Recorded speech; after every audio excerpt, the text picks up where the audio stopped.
So now I'm going to give you a few tips for some of the difficult aspects of this etude. So the hardest thing here is probably the uppo staccato.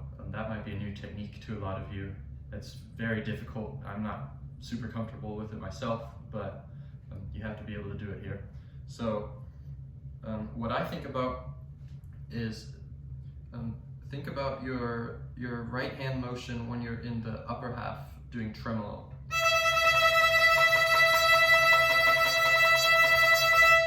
Okay, now you want to keep that kind of idea, that motion, but take up the down bows. So it'll be like this.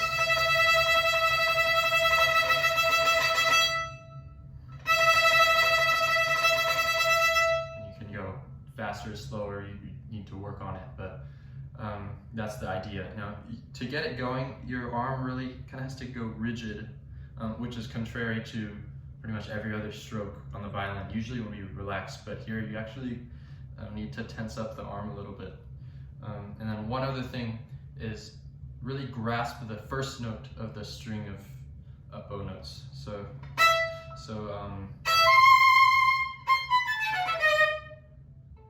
you don't take that much time, obviously, but like that's the idea.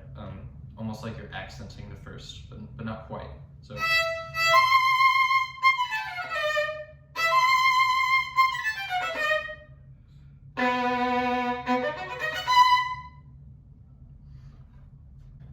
Now, the intonation in this etude is very difficult, especially with all of the huge shifts and leaps. So make sure in those big shifts you use a guide tone. And so here's what that means. I'm going to use measure 25 for an example. So I'm on my 1, and then I shift up on my 1 on that string until I'm in the right position. And then when I'm here, I can place my 4. So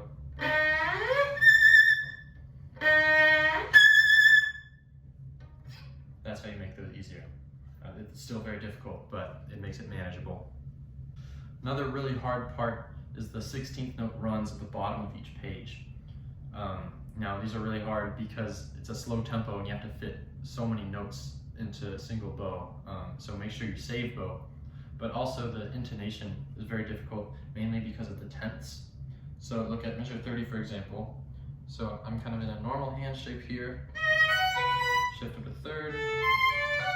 Now the 10th, I have to change my hand shape from G to a high B on the A string. See, if you look, I'm going from here to this extended shape very quickly, and it's like my arm comes around a little bit. You have to be able to like activate that change like suddenly. So you want to practice it by stopping, like going up to it and then stopping, setting your hand in the right shape, and you keep going. And then as you do it more, you shorten the gap until it becomes more seamless. So for example, I'm gonna stop, set my hand shape, now keep going. Now stop, set my hand shape this time, now you keep going. All right, one more thing. Make sure you're very accurate with all the rhythms. Now on the website where they posted the etude selection, they have some very specific instructions, so I can link that in the description. But essentially, all of the grace notes have to be treated like as if they were actual notes. You give them their real value. So yeah, you can read about that. I think there's a mistake. Measure 42.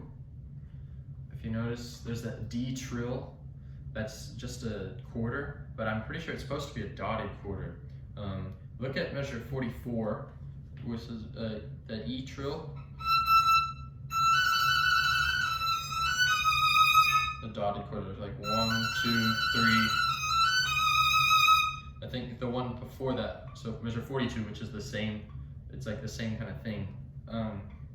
It should be the same, it should be a dotted quarter. So like 1, 2, 3.